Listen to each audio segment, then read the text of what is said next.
Hello students, good afternoon everyone and how are you? I hope students you all are safe at your home. Student, in this lecture we are going to learn Hindi grammar. कि आज हम हिंदी व्याकरण पढ़ने वाले हैं। हिंदी व्याकरण में आज हम पढ़ेंगे विराम चिन्ह। विराम चिन्ह क्या क्या होते हैं, उनका उपयोग भाषा में किस तरह होता है, आज हम देखने वाले हैं। तत्पूर्वी हम एक अनुच्छेद पढ़ूंगी, आप देखो समझ में आता है क्या। पिताजी जल्दी से बोले, आते आते सीढ़ियों से गिर गया, पर मैंने कहा तुम्हारे दोस्त का जन्मदिन है, जरूर जाओ। मेरा दिमाग गुस्से से पागल हो गया है। मन किया जोर से खींच पड़ो रमन के पापा के सामने कि ये झूठे मकार निर्दयी है, मुझे पीट कर लाए और यहाँ झूठ बोल रहे हैं। बोला कुछ नहीं, बस गुस्से में उन्हें घूरता रमन की उंगली पकड़ अंदर चला गया। सो स्टूडेंट्स, मैंने पैराग्राफ पढ़ा लेकिन कुछ समझ में आया नहीं। क्यों समझ में आया? क्योंकि कहाँ पर भी मैंने रुकी नहीं, सीधा पढ़ते गई, तो इससे हमें समझ में नहीं आता है। पढ़ने में क्या होती है, परेशानी होती है, और समझने में भी परेशानी होती है। तो विराम चिन्ह क्या होते हैं? जब हम बोलते समय, बातचीत करते समय हम कहीं पर क्या होते हैं, रुक जाते हैं और वाक्य के हिसाब से गति से कुछ शब्द हम गति से नहीं बोलते, बल्कि बीच बीच में रुक के से बोलते हैं। इससे क्या होता है, हमें क्या बोलना है समझ में आता है और सामने वाला क्या बोल रहा है हमें समझ में आता है।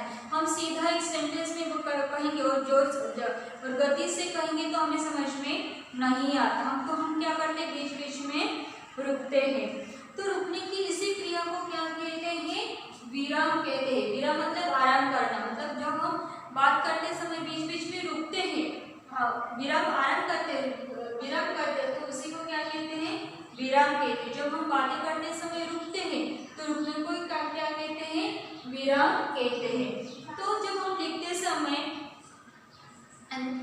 समय रुकने की जगह पर हम क्या करते हैं, चिन्ह का वापर करते हैं, तो उसी को क्या कहते हैं, विराम चिन्ह कहते हैं। जब हम लिखते हैं तो बोलते समय हम रुक रुक के बोलते हैं। जब हम लिखते हैं तो हम लिखते समय रुकेंगे नहीं, तो क्या करते हैं, हम कुछ चिन्ह लगाते हैं, उसी चिन्ह को क्या कहते हैं, विराम चिन्ह कहते हैं।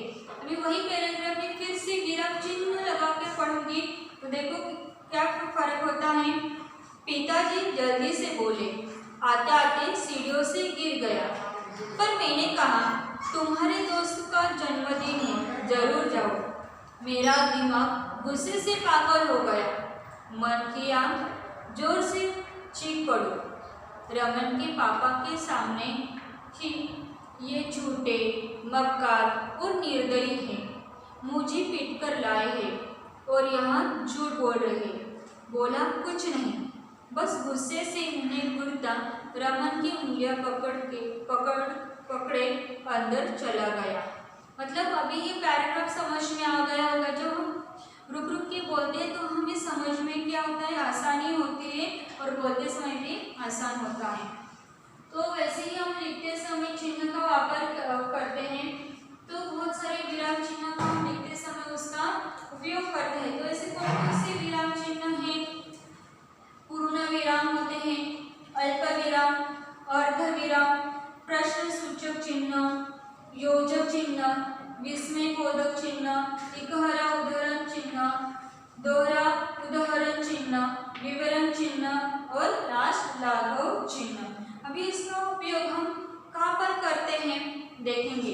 पूर्ण विराम मतलब फुल स्टॉप। तो पूर्ण विराम कहाँ पर यूज किया जाता है, वाक्य पूर्ण होने पर। फुल स्टॉप मतलब कैसे, पूरा सेंटेंस कंप्लीट होने के बाद फुल स्टॉप लगाते हैं। उसी तरह हिंदी में पूर्ण विराम होते हैं, जब पूरा सेंटेंस फिनिश होने के बाद क्या किया जाता है, पूर्ण विराम लगाया जाता है।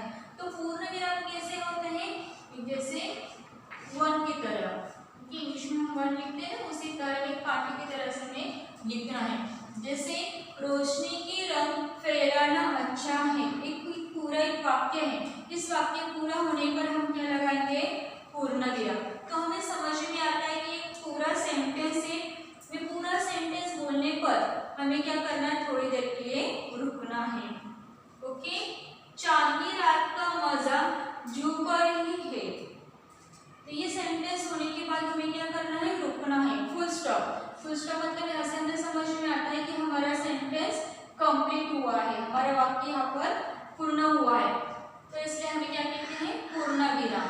पूर्ण विराम हम कैसे लगाएंगे, वन की तरह, इंग्लिश में हम वन लिखते हैं ना, उसी तरह हम क्या लिखेंगे, पूर्ण विराम।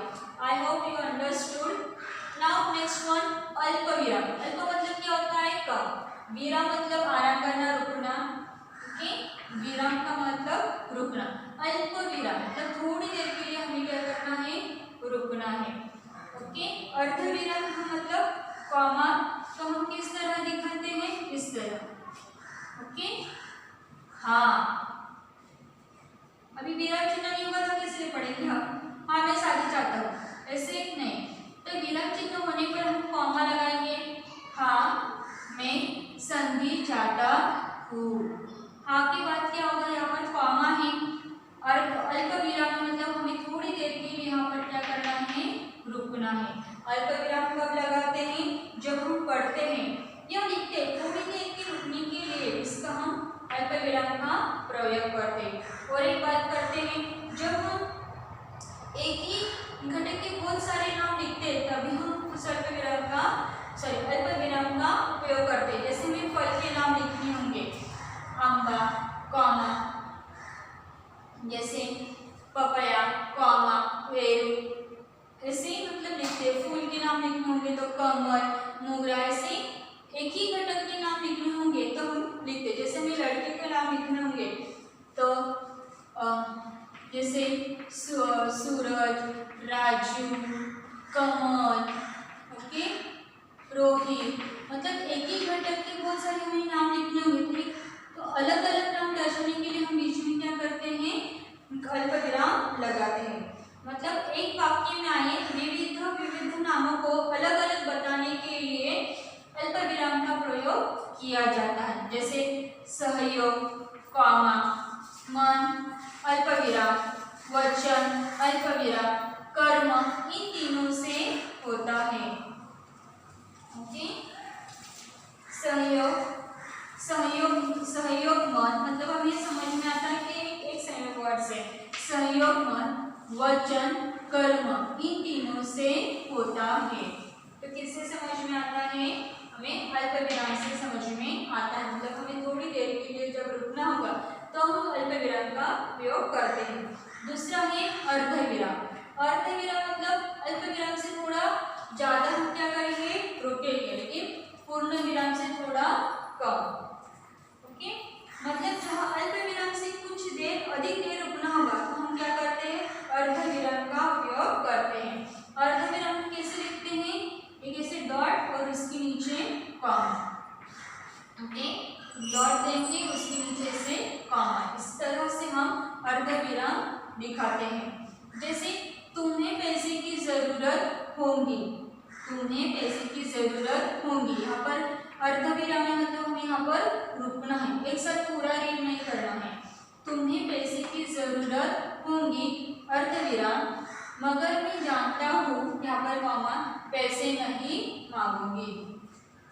नेक्स्ट वन, शालू बच्ची थी, तो अर्ध विराम में तो रुकना ही, शालू बच्ची थी, रुकेंगे, पर मुझे उससे चीड़ हो गई थी।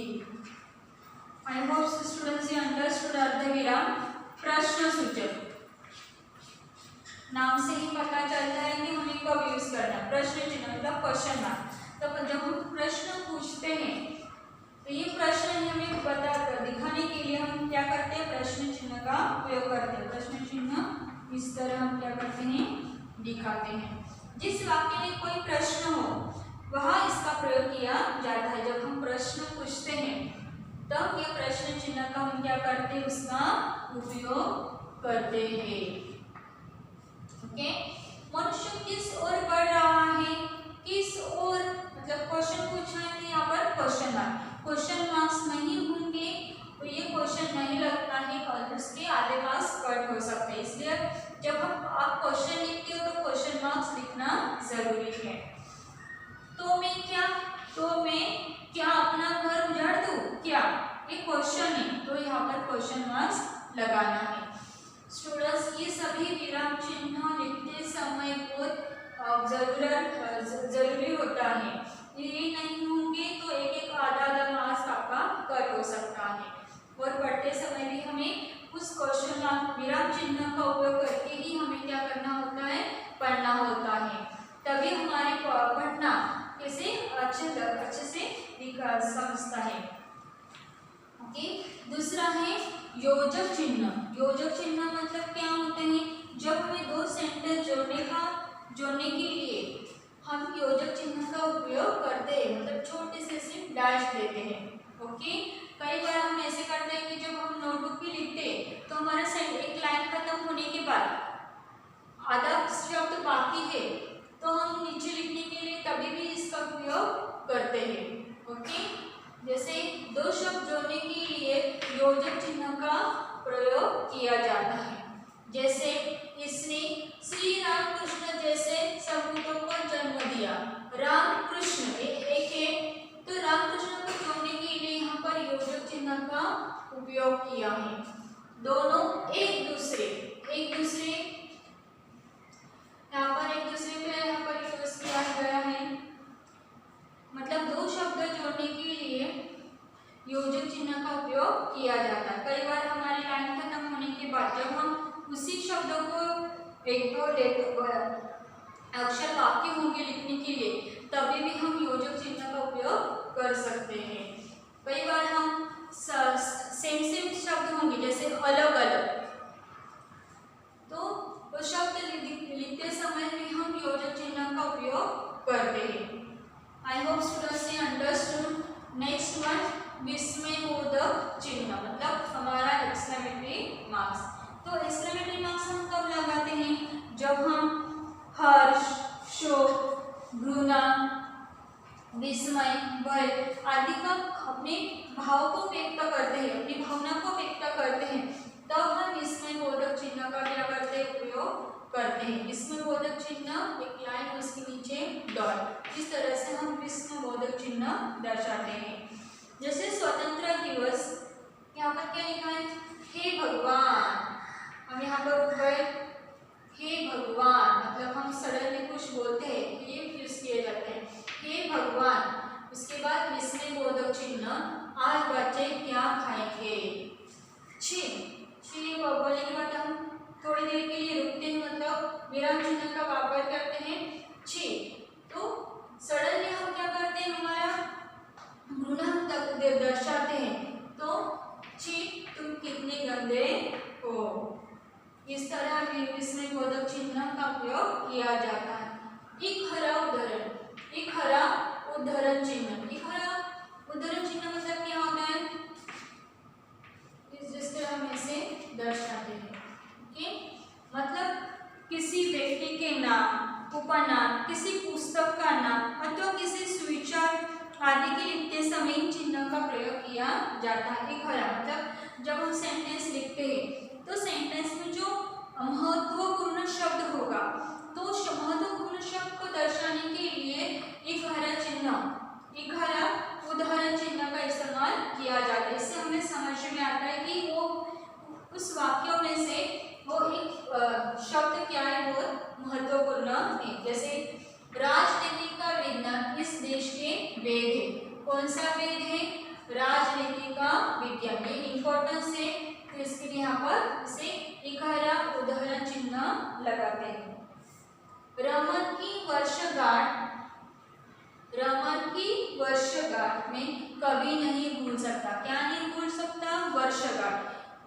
तो ये महत्वपूर्ण शब्द है, तो हम यहाँ पर एक हरा उदाहरण चिन्ह लगाएंगे। नेक्स्ट वन दोहरा उदाहरण चिन्ह। उसी तरह होता है, एक हरा उदाहरण चिन्ह की तरह लिखेंगे, दोहरा होता है, दो होते हैं। ओके, तो ये कहाँ पर लगाए जाते हैं, जब किसी के कथन को जो पर तो लिखना हो तो इसका प्रयोग किया जाता है। कई बार बोलने वाले जब शब्द होते हैं तो बोलने वाले शब्द को दर्शाने के लिए कहा जाता है। ओके, जैसे मैंने कहा, क्या कहा, मैं कलाकार हूँ, पेंट करती हूँ। जो बोलने माँ ने कहा मैं बाजार जा रही हूँ। माँ ने क्या कहा? मैं बाजार जा रही हूँ। तो माँ का जो बोलने वाला शब्द है उसी को हम क्या करेंगे? दोहरा उदाहरण चिन्ह लगाएंगे। जैसे माँ ने कहा अल्प विराम, फिर उसके बाद दोहरा उदाहरण चिन्ह लगाएंगे मैं बाजार जाती हूँ। मतलब जो बोलने वाला है उसके जो शब्द है जैसे है वैसे जब हम लिखते हैं तब हम दोहरा उदाहरण चिन्ह लगाते हैं। ओके, उदाहरण चिन्ह लगाने के बाद हम हर तरह हम क्या देंगे? पूर्ण विराम देना जरूरी है। ऐसे नहीं कि हमने उदाहरण चिन्ह लगाया तो सेंटेंस कंप्लीट होने के बाद पूर्ण विराम नहीं लगाएंगे, नहीं। हर एक सेंटेंस के होने के बाद पूर्ण विराम हमें लगाना है, सिर्फ प्रश्न चिन्ह में नहीं लगाना है। ओके, नेक्स्ट वन विवरण चिन्ह। विवरण चिन्ह क्या होते हैं? जब हम कुछ व्याख्या लिखते हैं या कुछ वाक्यांश करते हैं, जब हम किसी वाक्यांश के बारे में कुछ विस्तार से कहना हो तो या किसी पद की व्याख्या करनी हो तो हम विवरण चिन्ह का उपयोग करते हैं। जैसे विशेषण के निम्नलिखित भेद होते हैं। कौन से होते हैं? गुणवाचक, संख्यावाचक, परिणामवाचक और सार्वनामिक विशेषण। मतलब हमें कुछ विस्तार से कहना हो, किसी के बारे में विस्तार से बताना होगा तो हम क्या करते हैं? विवरण चिन्ह का इस्तेमाल करते हैं। विवरण चिन्ह इस तरह से हम दर्शाते हैं, डॉट डॉट और dash. I hope students you understood. और लास्ट में ही लाघव चिन्ह। लाघव चिन्ह कैसे? हम लाघव चिन्ह डॉट्स के से दर्शाते हैं। मतलब जब हमें कोई शब्द संक्षिप्त रूप में लिखना हो, शॉर्ट में लिखना हो तो हम इसका इस्तेमाल करते हैं। कई बार हम हमारा नाम लिखते समय भी इसका उपयोग करते हैं, जैसे आर पी पाटिल। ओके, जैसे किसी का हमें शॉर्ट फॉर्म लिखना होगा तो हम क्या करते हैं? लाघव चिन्ह का उपयोग करते हैं।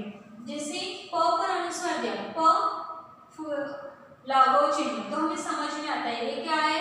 पंडित। डॉ मतलब क्या होता है? डॉक्टर। क्रू से क्या हमें समझ में आता है? कृपया। मतलब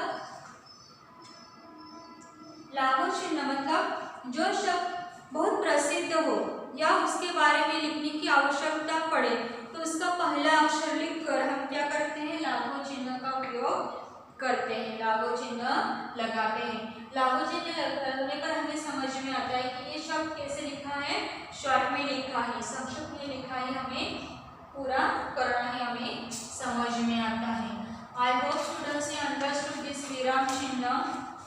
ओके, विराम चिन्ह बहुत जरूरी होते हैं। बातें करते समय भी हमें विराम चिन्ह का उपयोग करना जरूरी होता है और लिखते समय भी, क्योंकि जब हमने कुछ लिखा है तो सामने वाले को समझ में आने के लिए हमें विराम चिन्ह का उपयोग करना जरूरी है। जब हम बातें करते समय जहाँ पर रुकते हैं तो रुकने को ही क्या कहते हैं? विराम कहते हैं। और लिखते समय जब हम कुछ चिन्ह का उपयोग करते हैं तो उसी को क्या कहते हैं? विराम चिन्ह कहते हैं। तो हम यहाँ देखा पूर्ण विराम। पूर्ण विराम हम कब यूज करते हैं? तो हमारा वाक्य पूर्ण होने पर हम क्या करते हैं? पूर्ण विराम का उपयोग करते हैं। विराम पूर्ण चिन्ह दिखाने के लिए हमें जैसे वन की तरह लाइन देंगे। अल्प विराम, अल्प मतलब थोड़ा, विराम मतलब रुकना।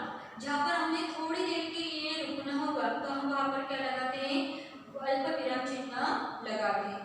या कहीं भी विभिन्न नामों को अलग अलग दर्शाने के लिए हमें बीच बीच में विराम चिन्ह का उपयोग करते हैं।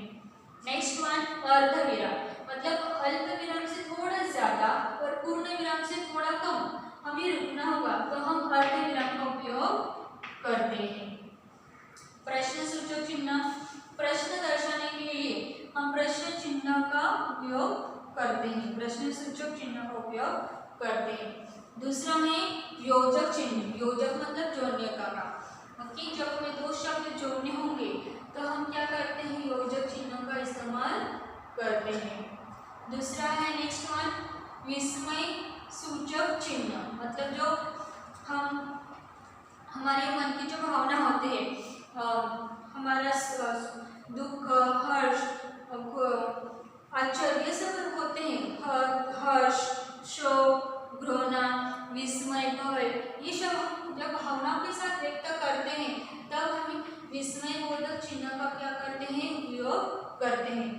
इकहरा उदाहरण चिन्ह, इकहरा उदाहरण चिन्ह क्या करते हैं, जब सेंटेंस में एखादा शब्द एक से बहुत महत्वपूर्ण होगा तो दर्शाने के लिए हम क्या करते हैं, इकहरा उदाहरण चिन्ह लगाते हैं। और दोहरा उदाहरण चिन्ह कब लगाते हैं, जो कोई बोलने वाला होगा, बोलने वाले के सेंटेंस जैसे कि वैसे दर्शाने के लिए हम दोहरा उदाहरण चिन्ह लगाते हैं, उसके बाद पूर्ण विराम लगाते हैं। विवरण चिन्ह मतलब क्या होता है, जब किसी वाक्यांश के बारे में कुछ विस्तार से कहना हो तो हम विवरण चिन्ह का उपयोग करते हैं। जैसे फूलों के नाम लिखो, फिर हम विवरण चिन्ह लगाते हैं, उसके बाद फूलों के नाम लिखते हैं, गुलाब, कमल, इस तरह। लागू चिन्ह मतलब कोई शब्द हमें शॉर्ट में लिखना होगा तो हम लागू चिन्ह का इस्तेमाल करते हैं। लागू चिन्ह डॉट जैसे लगाते हैं। प डॉट मतलब पंडित, डॉ मतलब डॉक्टर, इसी तरह हम बहुत सारे शब्द लिखते हैं। जब हमारा नाम लिखना होगा तो हम हमारे नाम में ही शॉर्टकट लिखते समय लागू चिन्ह का इस्तेमाल करते हैं। I hope students you understood this all विराम चिन्ह, okay, and you will use in your sentence. I hope students you understood. Thank you.